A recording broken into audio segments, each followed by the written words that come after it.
10 సంవత్సరాల నుంచి డబ్బులు ఆడిపోయింది. అంతకుముందు కొడుకు చనిపోయాడు, అసలు చదివే దొరకల.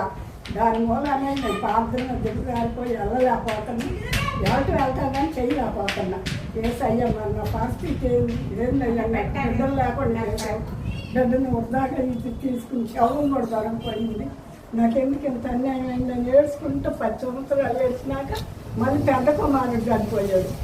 సరే ఇంకా లోతును పడిపోయాడు. లోతును పడ్డాక ఈ డబ్బులు కూడా యాదలైపోయింది. అయ్యా చచ్చిపోతే నాకు ఎంత ఎవరు చూసేవాళ్ళు లేరు. కొడుకులు ఇద్దరు పోయారు. కూతురు ఉంది, ఒక కూతురు. ఆ కూతురు ఉంటే పట్టించుకోదు. నా పరిస్థితి ఏందయ్యా, నా స్థితిగతులు ఏంది నువ్వే చూడాలయ్యా. మరి 40 రోజులు లేకుండా వస్తున్నా.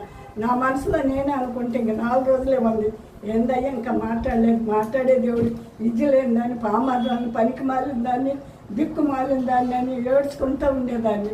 అయినా దేవుడు మాటలకి ఇంకొక ఆయన పంపించాడు.